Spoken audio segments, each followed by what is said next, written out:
শিব পুরাণে স্বয়ং দেবাদিদেব মহাদেব বলছেন, সোমবার সাহসের সাথে এই খাবারটি একবার খেয়ে নিতে পারবে, সেই ব্যক্তি সারা জীবন সুস্থ ও নিরোগ থাকবে। দেবাদিদেব মহাদেব এও বলেন, সেই ব্যক্তি পুজো পাঠ না করেই মহাদেবের আশীর্বাদ প্রাপ্ত করবেন। স্বয়ং মহাদেব সকল বিপদ আপদ থেকে সেই ব্যক্তিকে রক্ষা করবেন। তাই বন্ধুরা, আগামীকাল সোমবার দিন আপনারা যাই খান, এই একটি খাবার অবশ্যই খান, তাহলে মহাদেবের আশীর্বাদে আপনার পৃথিবী বদলে যাবে। আর এই দিনে বন্ধুরা, আমাদের সামান্য কিছু কার্যে নতুন মাসে আমাদের জীবনে তথা আমাদের পরিবারে ভগবান পরম সৌভাগ্যে ভরিয়ে দেন। এবং এই দিনে সকালে যারা ঘুম থেকে উঠে এই সামান্য জিনিসের দর্শন করে, তারাই এই মাসে হয় পরম ভাগ্যশালী। এই মাসে তাদের জীবনে অর্থ, সুখ, শান্তি, সৌভাগ্যে ভরে ওঠে। এবং এই দিনে যারা একটু হলেও এই সামান্য খাবারটি খায়, তারা সারা বছর সুস্থ থাকে, তাদের আর্থিক ভাগ্য ফেরে এবং এই মাস তাদের দারুণ কাটে। তাই একটু ধৈর্য সহকারে বন্ধুরা আপনারা ভিডিওটি অবশ্যই পুরো দেখুন, তাহলে আপনারা নতুন কিছু জানতে পারবেন, নতুন কিছু শিখতে পারবেন। এই দিনে বন্ধুরা সামান্য কিছু কার্যে এই মাস আমাদের জন্য সৌভাগ্যের দরজা খুলে দেয়। তাই এই দিনে বন্ধুরা আপনারা সামান্য হলেও কিন্তু এই খাবারটি অবশ্যই গ্রহণ করুন। এতে সারা মাস বন্ধুরা আপনারা সুস্থ ও নিরোগ থাকবেন এবং আপনাদের পরিবারেও সুখ, শান্তি, সমৃদ্ধি বজায় থাকবে। এই মাসে আপনাদের বাড়ির দরজার সামনে সৌভাগ্য এসে দাঁড়াবে, ফলে সর্ব কাজই আপনারা সফলতা প্রাপ্তি করবেন। তাই এই দিনে বন্ধুরা সামান্য কিছু কার্য এই মাসে আমাদের ওপরে প্রচণ্ড রূপে প্রভাব ফেলে। তাই এই মাসকে সুন্দর করতে এই দিনে কিন্তু আপনারা এই খাবারগুলোকে একদম ভুলেও খাবেন না এবং এই কার্যগুলো কিন্তু আপনারা ভুলেও করবেন না, নইলে এই মাসে কিন্তু বন্ধুরা আপনাদের ওপর ঈশ্বরের কৃপা হবে না। ফলে নানান রকম সমস্যার মধ্যে কিন্তু আপনারা এই মাসে পড়তে পারেন। তাই সোমবার দিন বন্ধুরা আপনারা কোন খাবারটিকে অবশ্যই গ্রহণ করবেন, এই সব কিছুই বন্ধুরা আমরা আজকের এই ভিডিওতে জানব। তাই ভিডিওটি কিন্তু বন্ধুরা আপনারা অবশ্যই পুরো দেখুন এবং ভিডিওটিতে বন্ধুরা আপনারা একটি লাইক করে কমেন্টে হর হর মহাদেব ও জয় শ্রীকৃষ্ণ রাধে রাধে অবশ্যই লিখুন। এবং আপনারা যদি এখনো পর্যন্ত আমাদের চ্যানেলে নতুন হয়ে থাকেন, তাহলে চ্যানেলটি সাবস্ক্রাইব করে পাশে থাকা নোটিফিকেশন বেল আইকনটি অন করে রাখবেন, তাহলে নতুন কিছু জানতে পারবেন, নতুন কিছু শিখতে পারবেন। বন্ধুরা, এই দিন ঠাকুরকে কোনো রকমের ভোগ না দিয়ে কিন্তু কোনো রকমের খাবার খাবেন না। তাই এই দিনে আপনারা সকাল সকাল স্নান করে ভগবানের পুজো অর্চনা করার পর ভগবানকে ভোগ দেওয়ার পরেই আপনারা প্রসাদ রূপে বাড়ির সকলে মিলে তা গ্রহণ করে তবেই দিনটি শুরু করুন। বন্ধুরা, প্রতি সোমবার দেবাদিদেব মহাদেবের একনিষ্ঠ ভক্তরা ওনার কিন্তু পুজো আরাধনা করেন, কারণ এই মাসেই আপনারা যদি মনে প্রাণে দেবাদিদেব মহাদেবকে ডাকতে পারেন, তাহলে আপনাদের জীবন থেকে সমস্ত রকমের দুঃখ, জ্বালা, যন্ত্রণা উনি কিন্তু স্বয়ং হরণ করে নেবেন। তাই আমি আশা করব যে আজকে আমার বলা এই ভিডিওটি দেখে আপনারা যথেষ্ট উপকৃত এবং সমৃদ্ধ হবেন। এবং তা যদি হন, তাহলে ভিডিওটিতে একটি লাইক করবেন এবং দেবাদিদেব মহাদেবের বিশেষ কৃপা দৃষ্টি লাভ করতে ওম নমঃ শিবায় হর হর মহাদেব লিখে কমেন্ট অবশ্যই করবেন। দেখুন বন্ধুরা, শাস্ত্র মতানুসারে মনে করা হয় দেবাদিদেব মহাদেবকে একবার সন্তুষ্ট করা যায়, তাহলে জীবনে কখনো দুঃখ, কষ্ট ও দারিদ্রতার সম্মুখীন কখনোই হতে হয় না। এই দেবাদিদেব মহাদেবের অপর একটি নাম হলো আশুতোষ, কারণ উনি অল্পতেই সন্তুষ্ট, আবার একটি বেলপাতাতেই তুষ্ট।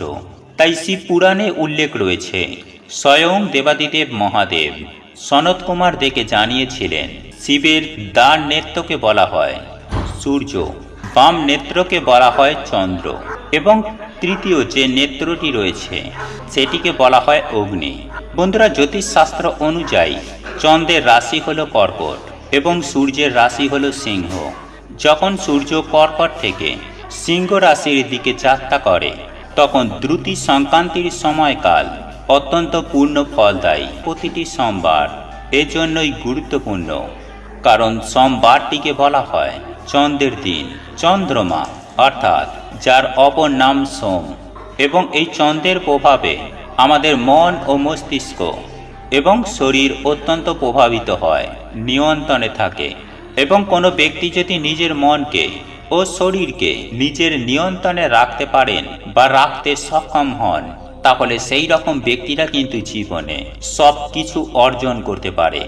বন্ধুরা, আপনারা প্রত্যেকেই জানি যে বিল্বপত্র হল শিব পূজার একটি অপরিহার্য উপকরণ, কিন্তু শাস্ত্র, ধর্ম তথা পরম্পরা অনুযায়ী কেবলমাত্র বিল্বপত্রই নয়, আরও 5টি বিশেষ পাতা রয়েছে যা দিয়ে বাবা ভোলা শঙ্করের পুজো আরাধনা করলে উনি কিন্তু অত্যন্ত সন্তুষ্ট হন। সেক্ষেত্রে আপনারা যদি মনে প্রাণে মহাদেবকে সন্তুষ্ট করতে পারেন, তাহলে কিন্তু আপনাদের জীবনে থাকা সমস্ত প্রকার মনস্কামনা, মনের অভিলাষা সমস্ত কিছুই খুব সহজেই কিন্তু পূরণ হয়ে যাবে। হ্যাঁ বন্ধুরা, আপনারা জীবনে যা চাইবেন সেটাই কিন্তু পাবেন। তাই চলুন বন্ধুরা, জেনে নেওয়া যাক যে কোন সেই বিশেষ 5টি পাতা যেগুলি দিয়ে আপনারা যদি প্রত্যেকটি সোমবার দেবাদিদেব মহাদেবের অভিষেক ঘটাতে পারেন বা মহাদেবের মাথায় অর্পণ করতে পারেন, তাহলে অবশ্যই কিন্তু আপনারা জীবনে অখণ্ড সৌভাগ্য লাভ করবেন। বন্ধুরা, আমি সবার প্রথমেই যে পাতাটির কথা বলবো তা হলো বট পাতা। হ্যাঁ বন্ধুরা, সামুদ্রিক শাস্ত্র তথা হিন্দু শাস্ত্র অনুযায়ী এই বট বৃক্ষকে অমরত্বের প্রতীক হিসাবে মনে করা হয়, কারণ বটের প্রতীকের সাথে পুনর্জন্মকে সংশ্লিষ্ট করা হয়, তথা যে কোনো পবিত্র কাজেও কিন্তু এই বট গাছের তলায় সম্পূর্ণ করার অনুমতি প্রদান করে হিন্দু শাস্ত্র। এছাড়াও চন্দ্রশেখর আশুতোষ শিবের অধিষ্ঠান এই বটবৃক্ষের তলায়। বন্ধুরা, বটবৃক্ষটি হল শিবের মহামৃত্যুঞ্জয়ের আরও একটি রূপ, আর এ কারণেই দেবাদিদেব মহাদেবকে বট পাতা অর্পণ করলে সুখ, শান্তি, সমৃদ্ধি তথা দীর্ঘায়ুর প্রাপ্তি ঘটে এবং দুর্ভাগ্য জীবন থেকে সরে গিয়ে অখণ্ড সৌভাগ্যের উদয় হয়। বন্ধুরা, এরপর দ্বিতীয় যে পত্রটির কথা আপনাদেরকে বলবো তা হলো আকন্দ ফল বা গাছ। দেবাদিদেব মহাদেবের অত্যন্ত প্রিয় বলে মনে করা হয়। বন্ধুরা, মনকে ঠান্ডা রাখতে অতি অবশ্যই সোমবার দিন দেবাদিদেব মহাদেবকে আকন্দ গাছের পাতা এবং ফল অর্পণ করুন। এছাড়াও হিন্দু শাস্ত্র অনুযায়ী আকন্দ পাতা শিবলিঙ্গে প্রদান করলে দুর্ভাগ্যের অবসান ঘটে এবং জীবনে চরম উন্নতির পথ প্রশস্ত হয়। তৃতীয়ত, বন্ধুরা, স্কন্দ পুরাণ অনুসারে ত্রিদেব অর্থাৎ ব্রহ্মা, বিষ্ণু, মহেশ্বর বাস করেন এই অশ্বত্থ বৃক্ষের পাতায়। এছাড়াও এই অশ্বত্থ গাছটিকে অত্যন্ত পবিত্র গাছ বলে শাস্ত্রে পরিগণিত করা হয়। বন্ধুরা, যে কোনো একটি সোমবারে আপনি যদি বিল্বপত্র, অশ্বত্থ গাছের পাতা সহযোগে শিবলিঙ্গের ওপরে নিবেদন করতে পারেন, তাহলে দেবাদিদেব মহাদেবের আশীর্বাদ অতি অবশ্যই লাভ করতে পারবেন।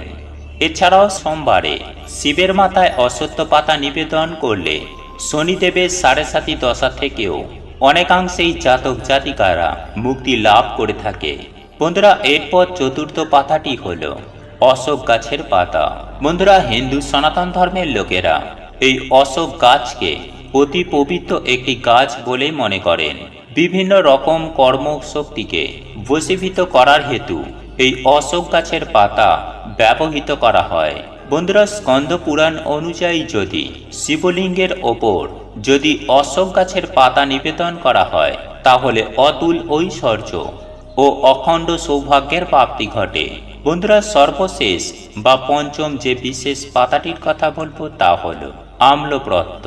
হ্যাঁ বন্ধুরা, ভারতীয় সনাতন শাস্ত্র মতে এই আম গাছের পাতা অতি পবিত্র একটি পত্র বলে অভিহিত করা হয়েছে, কারণ আপনারা প্রত্যেকেই জানি যে পূর্ণ ঘটের ওপর আম পাতা না দিলে কখনোই সেই পুজো সম্পূর্ণ হয় না। শিবলিঙ্গের ওপরে যদি পারেন অতি অবশ্যই অম্লপত্র দেওয়া উচিত, তাহলে দেখবেন আপনার দুর্ভাগ্য নিমেষেই পরিবর্তন হবে সৌভাগ্যে, তথা জীবনে কখনো সুখ শান্তি সমৃদ্ধির কমতি হবে না।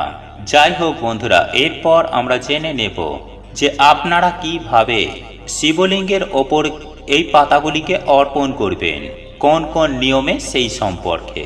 দেখুন বন্ধুরা, যে কোনো সোমবার দিন যদি পারেন অতি অবশ্যই যদি অর্পণ করেন, তাহলে আপনারা যা চাইবেন তাই পাবেন।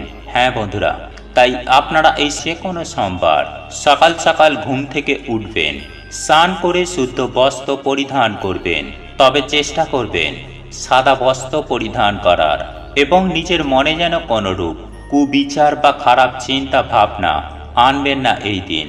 বন্ধুরা, পুজো করার সময় এই দিন আপনারা নিজের মনকে সবসময় পবিত্র রাখবেন, ঈশ্বরের প্রতি নিজের মনকে বিলীন রাখবেন। হ্যাঁ বন্ধুরা, মহিলাদের ক্ষেত্রে লাল পাড় সাদা শাড়ি এবং পুরুষদের ক্ষেত্রে যে কোনো সাদা বস্ত্র ধারণ করে আপনারা কিন্তু দেবাদিদেব মহাদেবের পুজো আরাধনা করবেন। আবার নিজের ঘরে বসেও এই উপায় বা ক্রিয়াটি করতে পারেন। তবে যারা ঘরে বসে এই উপায় বা ক্রিয়াটি করতে চান বা এই বিশেষ পাতাগুলি শিবলিঙ্গে অর্পণ করতে চান, তাহলে সেক্ষেত্রে আপনাদেরকে বিশেষ কিছু নিয়ম মেনে চলতে হবে। প্রথমত আপনাদের অবশ্যই ছোট্ট একটি শিবলিঙ্গ বা শিবের মূর্তি আপনার ঠাকুর ঘরে থাকা অতি অবশ্যই থাকা প্রয়োজন, এবং আপনার ঠাকুর ঘরের উত্তর পূর্ব দিকে এটি কিন্তু আপনাদেরকে রেখে শিবের পুজো আরাধনা করতে হবে। বন্ধুরা, এই উত্তর পূর্ব দিকটি শাস্ত্রের মধ্যে অত্যন্ত পবিত্র এবং কল্যাণকারী একটি দিক বলেই শাস্ত্রে পরিগণিত করা হয়, এবং এই দিকটিকে আপনারা কিন্তু দেবাদিদেব মহাদেবকে শিবের দিক বলেও চিহ্নিত করা হয়েছে।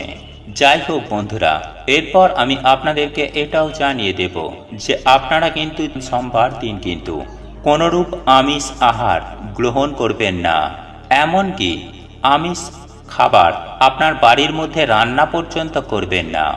তাই আপনারা অতি অবশ্যই চেষ্টা করবেন নিরামিষ আহার গ্রহণ করার, নইলে পুজো করার কোনো ফল পাবেন না।